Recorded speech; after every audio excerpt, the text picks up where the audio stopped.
Thanks for listening. If you like the candid discussion and are seeking the truth behind the mainstream narrative, then please subscribe and share.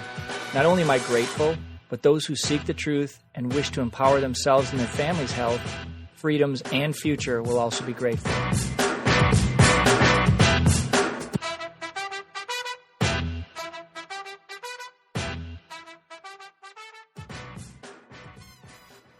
All right, he's like doing workouts. He's got to get all geared up and wound up for this. He's like moving and he can't sit still. He's a little jacked up today, my nervous friend.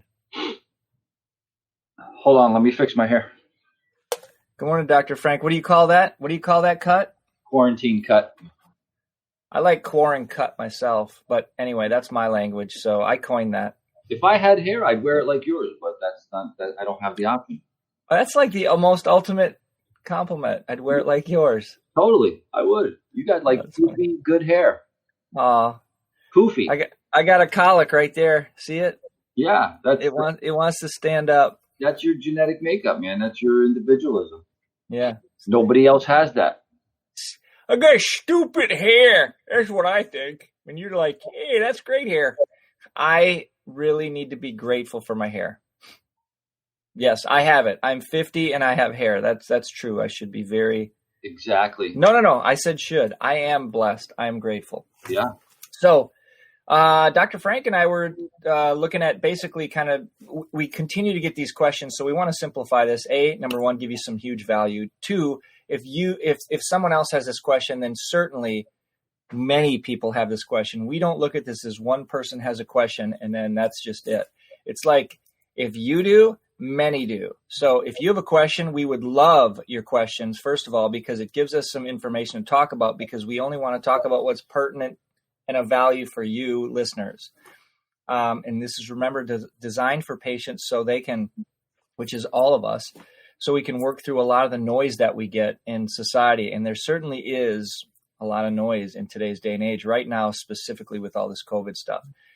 So let's shove that aside for a sec. We're going to talk about, basically, we have three questions we're going to answer today. And I could start with the shoulder pain in the neck is a question by a patient of mine that occurred earlier this week. And the funny part about it in the context of the story is, where's my shoulder pain? So it's right-sided shoulder pain that actually is affected into the upper trap, and then they can feel it radiate up into the neck. Okay.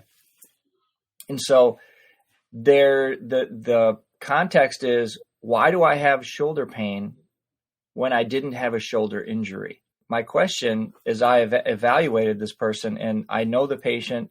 I've been adjusting the patient. She's responded extremely well. She'll get adjusted a few times. The pain will go away. It'll go away for weeks to months, and then she'll be back with the shoulder pain again.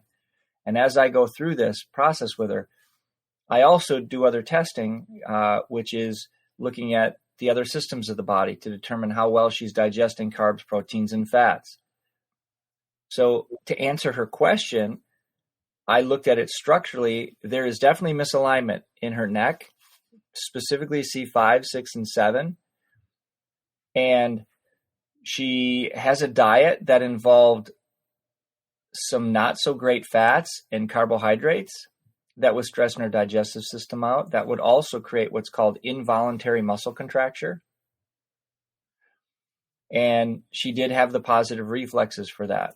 So part of the solution for her is to not only structural realign, but then stop antagonizing the digestive system, which is where the inflammatory response in the body's what we're going to call more, we'll go into more detail in the upcoming weeks, is somatic markers. So a body marker is what we're saying when we say somatic is soma's body. A body marker that shows a recurrency or a recurrent stress point where the body is doing its best to adapt. And Dr. Frank's going to go into this a bit too, specifically because he's great at it, is looking at the big picture physiologically to go, all right, these systems are showing up, but we can influence them and change them. And with his technique, he's doing a lot of that great work as well, with zone therapy and how he adjusts and how he analyzes and evaluates the body.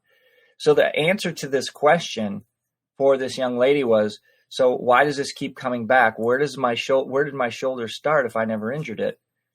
Well, does it make sense to you, number one, that misalignment happens as a result of stress and nutritional stress, not just physical stress?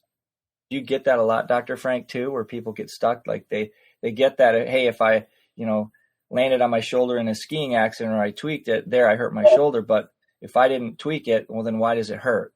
They don't understand those other two phases. Well, absolutely.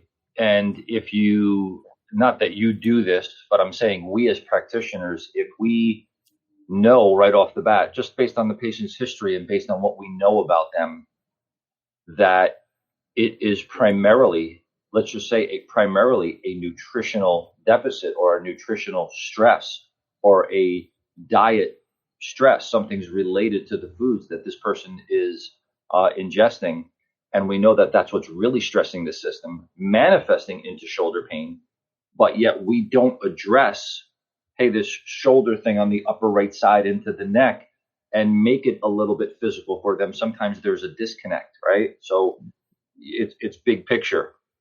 And to your point, as far as zone technique is concerned, yeah, I mean, with anything that manifests in the body, I'm going to check some points. I'm going to check 6 points on the back of the head, and we're going to see what system or zone, what we refer to as zones in the body, are out of balance. You said, I believe you said before that she was misaligned at the lower neck area. There's 7 pieces in the neck for the viewers, 1 through 7. I think Dr. Yep. 5, 6, 7. Yes, the lower cervicals. Yeah. So, just out of curiosity, which vertebrae would you say was the most, if you could judge it? If you can't, no problem. But I'm just curious if you have recollection of that. C5. Okay, so C5. C5 6 motor unit. Okay. So that being said, not that this is a segmental technique and not that you can diagnose off the neck exclusively, but what I would say to that is, and maybe you can answer this for me as well, because I don't know this patient. This is a patient of yours that we're talking about. Would you say, was it a he or she? She. She. It was a they. It doesn't matter. It was a they. Yeah. Right. Well, no. Mm-hmm. Yeah. No, that's my daughter. Yeah. My daughter has a professor that whatever. So yep. Is a they. So is she, would you say, in your opinion, based on what you know about her and your encounter with this patient, would you say that she is in any way, shape, or form overwhelmed or burdened? Do you think that she's overwhelmed or burdened in her life? Of course. Yeah, she's stressed. Yeah. Yeah. So, I mean, in that case, in addition to what you found with some nutritional challenges, I would say that is probably coming from, if not probably, most definitely coming from that emotional state of overwhelm and burden. And in my world, that translates into setting off or short circuiting the muscular zone. The entire muscular system of the body short circuits and can certainly manifest into right-sided shoulder / trap up the back of the neck pain. Right. So what you're saying is the psychological stress also relates into this too. And I'm going to keep us efficient on time. We're already 3/4 of the way through this. We have 2 more mailbag questions we want to address. So the first question, folks, is, can I have shoulder pain or neck pain that doesn't have an injury? Absolutely can. How do I know what's causing the problem? Because if I get this opinion, it says, well, I have a weak muscle here, so I need to strengthen that. I have a strong muscle here and it's too strong, so I'm out of balance. So now I have to go. None of that's bad information, but we're going to go a step or 2 higher. We're going to go further up the chain of cause and effect and realize that this organism, your body, has the capacity to adapt when it's not interfered with. So the muscle tone, why now? Why today? Why is this showing up in this last 6 weeks? Why is this showing up, at this stage when you were a swimmer when you were a kid, or you played soccer, or you played football, or you played softball and you had no issues? Or my point is, your body's constantly trying to adapt physically, chemically, and emotionally. We're going to look at, I looked at the structure. She definitely had misalignment issues. She responds fantastic from an adjustment. She loves how she feels. The next stage is, how do we support it? Like you'd said, how do we address here? If you're going to continue to consume stress, you're going to continue to have a somatic response Your body's going to hold energy. You're going to resist what you think, what you're concerned with, what you're fearful of. And the last thing is, when you're stressful, even if you're eating healthy food, you're not going to digest it as well. So we have to stop and become more aware. Not only does she need structural realignment, she's strong. She did not need muscle rehab for her neck, shoulder. She's already strong. It's neuroarticular, where she was structurally struggling to adapt. And thank God she was getting a symptom, because her shoulder is fine. She didn't do any damage into the joint yet. She's got great cartilage. She's got great strength, and it's completely functional when she's adjusted. So now we're working on this nutritional part, and she realized she had food sensitivities, one being dairy, and she kept consuming it. She was eating a ton of nut butter, and she wasn't digesting fats, which I checked for a fat reflex and showed that, hey, you're not digesting fats. And when she first heard that, boom, right over her head. Like, how can you know that? It's like, Dr. Frank, you and I both go over this. I can't show you my work. After this many years, do I have to show you my work? No. We know what we know. We know how to find it. We know how to analyze and evaluate. And we have a system for analyzing and evaluating. And that's the key to the results that we get. So this young lady is doing fantastic. A sidebar to the story is, because of all the stress in her body, she was infertile, not able to get pregnant. And if she did, wasn't able to hold the fetus. So my point to there is, that's also fat digestion. If you can't assimilate fats, if you can't digest fats, that does not mean you're not eating them. It means you're not getting them into the system to create neurotransmitters and hormones that can support secondary life. So I wanted to get a little picture that was maybe a little deeper on a mailbag question, but it's not so easy to just say, oh yeah, we're going to adjust that right back into place, and that's going to quote unquote hold. If you have some other things in your life where you're balancing, absolutely that will hold. That's the byproduct of less stress to the body. What was the outcome of the patient? Is she a patient of yours long enough where she did conceive and hold the baby, or no? No, we're still in that process. Okay. But she's getting it, and she's realizing, she's putting these things together and realizing, and she took the next step, which is, let's find out what you are, if there are any food allergies, if there's food sensitivities. But we had to nurture that along, because again, she's not overweight, she's athletic. So she's flying below the radar in the clinical findings, like, oh, I'm not this, I'm not this, I'm this. So I'm healthy. So why can't I, and by the way, the advice was, you're not ready to be pregnant. Well, guess what? They don't listen. They want to be pregnant now. And it's like, what if your body, here's the question, what if your body's not ready? Can you accept it? And what do you have to do to prepare it? If you're not well, because first of all, is your heart more important than your uterus? Is it or not? Your body knows your heart is more important than your reproductive secondary organs. Mm-hmm. It's common sense, and it's science and physiology. Well, can you live without a heart? Or you can live without a uterus, but you can't live without a heart. You can live without a uterus. You can't live without a heart. So the point here is, your body's going to prioritize that information as well. And if it's going to have the host, you, survive, then it will let those other things, secondary, tertiary, down the line, struggle and suffer while it's trying to maintain itself. So the whole course correction for this young lady was the gift of shoulder neck pain that brought her in, and how it uncovered deeper problems that were actually relating to that. And that was the easiest thing to solve. So frequency and care changed her shoulder so she's more stable. And then now ruling out some of the food sensitivities and keeping her clean, which is reducing a new stress back into the body where she doesn't process well. And I would look at it this way, Dr. Frank, just as an analogy. Our body literally morphs as a result of trying to break down and process. And I'm going to say this, digest emotional stress and also digest food. I think, how long has she been under care? I'm just curious. Off and on a year, just like in windows of 4 to 6 weeks. Okay. First time was much quicker, and now much better engagement, much more process, a whole new level of health. And she still has a desire to conceive? Absolutely. Chomping at the bit. Okay. Okay. Okay, so next question. What do you got?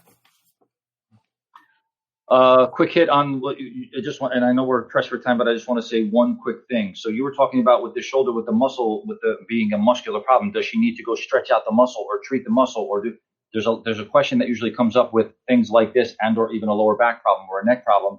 And I want the viewers and listeners to understand that I get asked the question many, many times whether or not is this a muscle thing? Is it a muscular problem? And to Dr. Wade's point about this particular patient, she didn't go and get rubbed out and had muscle work done, because that's not the challenge. In fact, what I would like everyone to understand is that a muscular problem is very rarely just specifically muscular, unless like there's point trauma, like blunt trauma to the muscle, and like a muscle's actually injured, like getting hit by something, punched, kicked, a ball or something like that. But the nerve that goes to the muscle, that's the issue. That's the issue. And then the nervous system is related to all the different stressors that Dr. Wade was talking about. Okay. Second mailbag question is, you want to do the what does a headache mean over the top of the eye? Yes, that'd be great. Okay. So do that one. Should we do the right eye or the left eye? Let's pick the right eye, since that's the one you just pointed to. Opposite on the camera, but my right eye. Hey, Dr. Frank, what does it mean when I get head pain over the right eye? What does that mean? So, we could talk about this a lot, but let's keep it contrite. There's different headaches. So where a headache is located on the head can allow us to call it and name it a certain type of headache. For example, it could be a cluster headache. In fact, the type of headache or the type of head pain that comes up over the top of the eye like that many times is referred to as a cluster headache. You can have a migraine. You can have a classic migraine. You can have a tension headache. You can have a metabolic headache. You can have an aromatic headache. There's probably some others that I'm missing, but the point is I personally, as a practitioner, the 2 cents that I'm going to put in here is, I don't care what we call it. I really don't. All I want to know when a person comes in and they say, Dr. Frank, what does it mean, or how come I have this head pain or better yet, not even why or what have you, just tell me, what do you have? I have head pain right over the top of my head. I've got head pain, headache, and it comes up right over the top of my right eye. And I just want to go to work on that person. So names, the name of it doesn't necessarily matter to me so much. I'm not saying that I'm going into something blindly and not like diagnosing, because I don't diagnose anything in the first place. However, I just want to know that that's where the pain is, and then I'm going to go to work and do what I got to do with that patient. Whatever I find objectively, subjectively from them, and then objectively through my findings and my means of doing things, I'm going to take care of that person, and we're going to eliminate the head pain. To keep it really simple. Dr. Wade, you say what? I'm just making a crawler here for us so we can show some of this. By the way, 85, I would say 85 to 95%, very high percentage of all head pain, my opinion, of all head pain, whatever kind of headache you want to call it, like I said, I named them before, are cervicogenic in nature, originating from the neck area. Nerves come here, go up into the head everywhere, right? All throughout the face, up into the head from the neck. And you're saying what percentage? I would say 85 to 95%, like a lot. Okay. Because even if somebody's perfume sets someone off and creates what we would call an aromatic headache, ooh, that scent just really doesn't agree with me, and I just get a headache every time I'm in that person's presence. I personally believe that scent or that irritant sets off the nervous system in the neck, and you can still go back there and help that person instead of just avoiding that particular problem, that particular perfume, for example, or that scent. Make that person more adaptable by allowing the neurology to function at a higher level. Well, and let's talk about that for a second, Dr. Frank, with somatosensory, right? Somato, the body is sensing through the nasal passage, through the olfactory bulb, which is why you can immediately have a smell, folks, and have a memory to it. And you automatically lay down tracks. Like, I haven't smelled that perfume since my 4th grade teacher who had that same thing, and it triggers something in my brain and memory because my nervous system, your nervous system, folks, is designed to write programs to protect you. That's why it's easier for you to hang on to pain memories than it is to hang on to joyful memories. And so what happens is that's a program in the body, which does have to do with what Dr. Frank just said about a headache. If you're processing data through the day, and when he says cervicogenic, and he's pointing to the fact that cervical spine in the neck is the genic, or is the generator of the headache, structural abnormalities or misalignments and dysfunctions, just the best word. It's not aligned properly and working properly. Then you're going to get with gravity, with perception in the environment, with muscle physiology, you're going to get a guarded response. That's your body trying to protect you. So on one hand, you think, well, headaches are just bad. I just got to knock the pain out. Like, it just hurts right here. I've heard many diagnoses just thrown out by medical doctors that is just a sinus headache. And albeit some, and I think I don't know, a percentage of the time, I don't even know what to say, not even the majority, but a percentage of the time, that's accurate. It's not all accurate. It's not 100%. So I think it's bad advice to just, where do you hurt? And we throw a bromide at a patient. My question is it sinus? And so I can check. Dr. Frank can check. Is it something else? This is also a region like, where is it referring? And I ask more questions, right? I mean, we're going to go just like you would. It's like, does it start there? When is it there? How intense is it? Is it like a 2? Why is the sinus malfunctioning in the first place? Yeah. Right. What's the immune system? Why is your immune system chronically stressed? And you may not have a infection of the sinuses, but you certainly can have mucus, excessive mucus production when you're inflamed, or when you're having, like we just said, a food sensitivity. By the way, interesting point, Dr. Frank, and I just recalled this. Just this week, after that adjustment on that young lady, she said, by the way, my sinuses, they just started draining one night for about 20 minutes, and then it was gone. Do you know that how many times while I was using dairy that I would feel this sinus pressure and I'd have to go on antibiotics? And I'm like, now I hear the rest of the story, which is, of course you had that. I mean, but patients don't always tell us because they think back and neck and spine. They don't think to tell us all these other things. Well, now that dialogue has changed. But my point for mentioning that is she had a low-grade sinus inflammation that was always there, and she never connected the dots. When I talked to her about her food sensitivities, now she's getting a global health change in her body, not just what she came in for. So back to this head, man, chiropractic responds and helps people with headaches. It is so incredible. They'll get up and walk out. I just had a nurse in the other day, came in, and she's on the front lines, such a hard worker.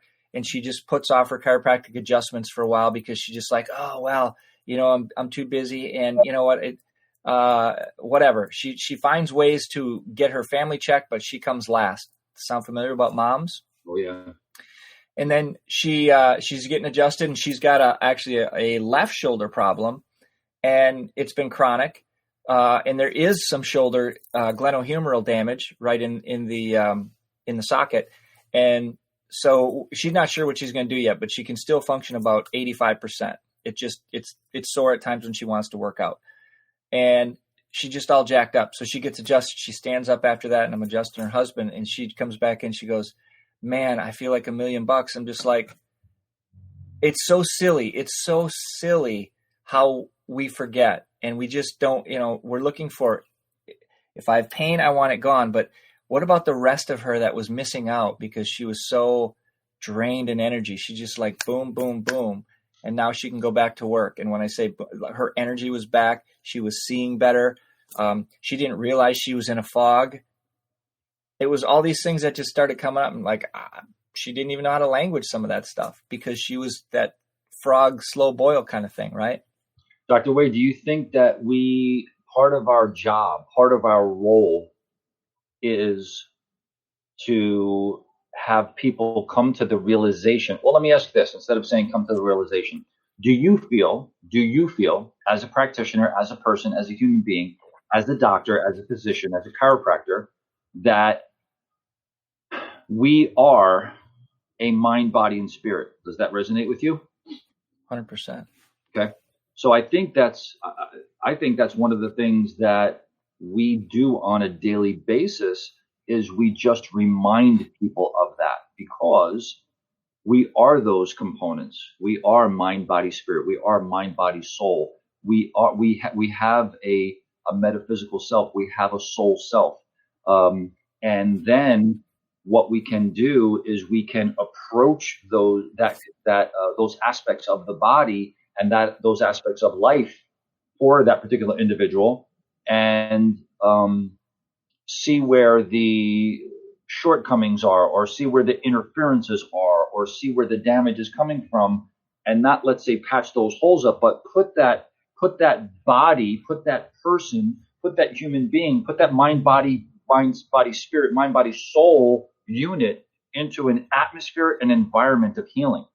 And look out what happens when you do that.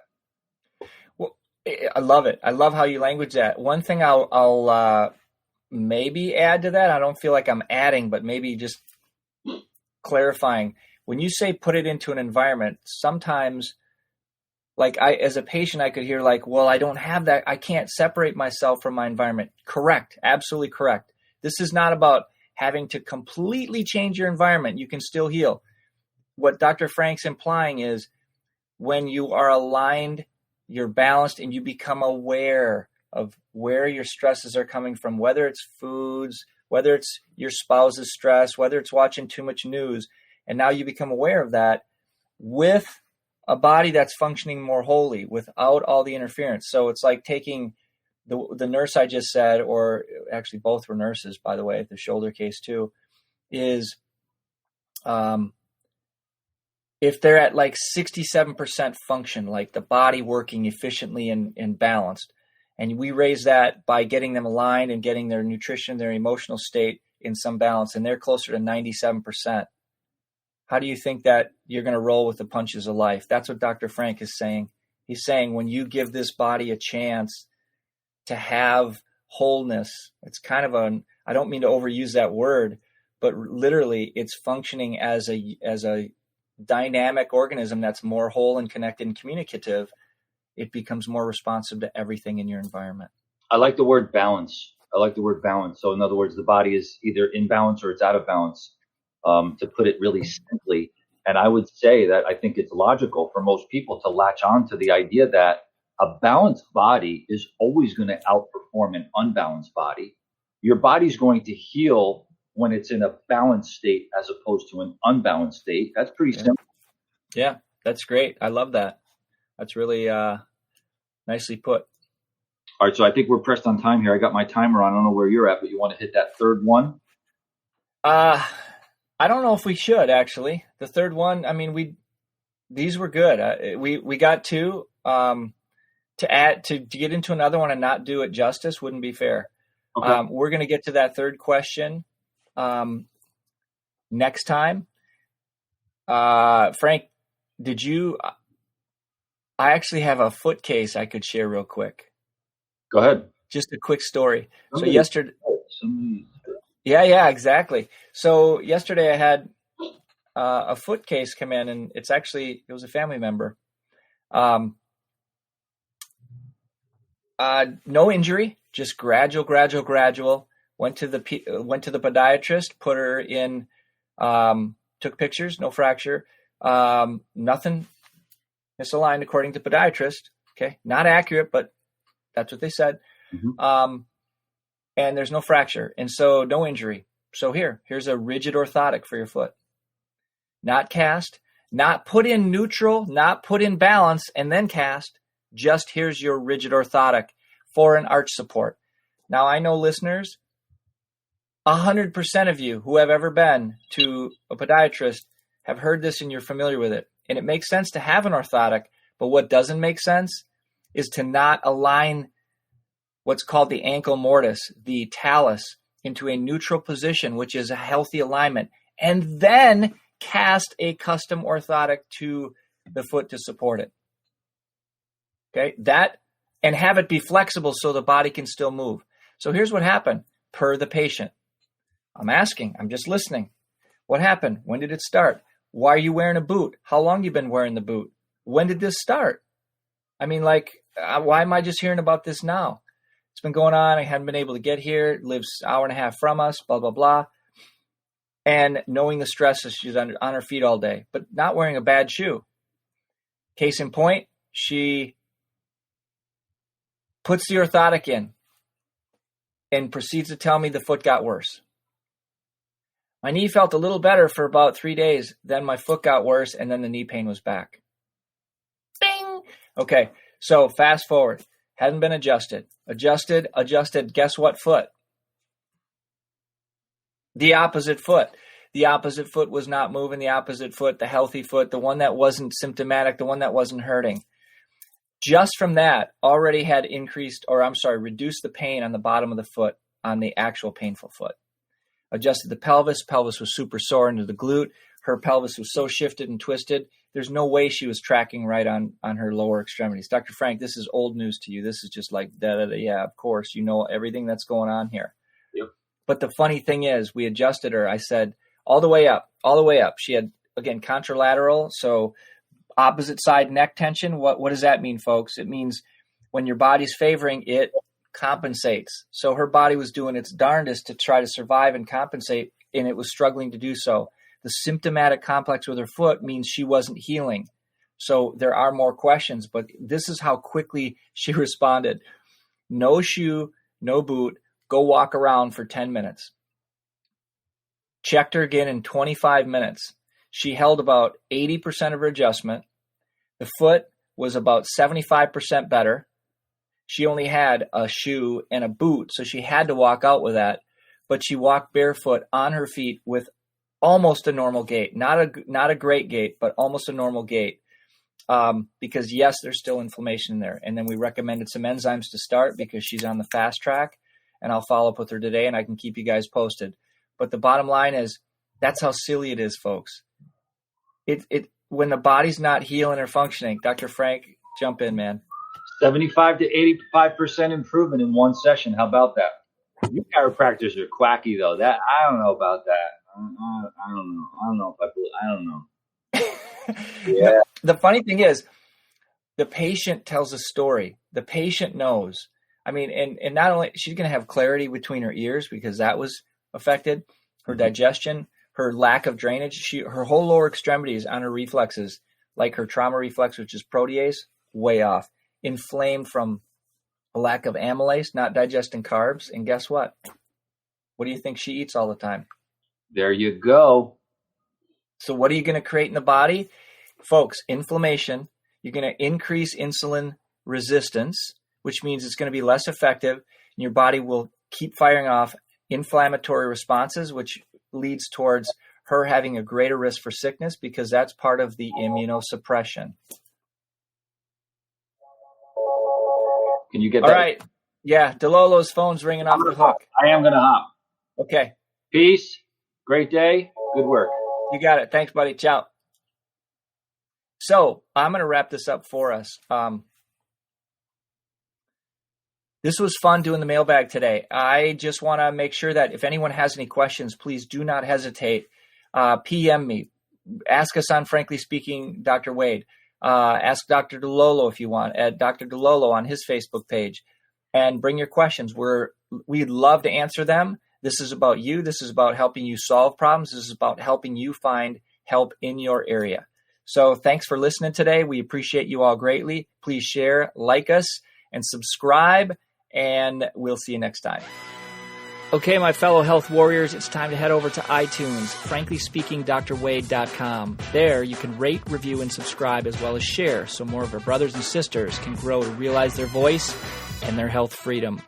Speaking up means you matter, so get on it. This podcast is for information purposes only. The statements or views expressed are not medical advice and are not meant to replace the advice of your medical doctor. This podcast, including Dr. Wade Anderson and his guests, disclaim responsibility for any adverse effects you may experience from the specific use of information contained herein. Opinions of guests are their own, and this podcast does not endorse and accept responsibility for statements made by guests. This podcast does not make any representations or warranties about the guest qualifications or credibility.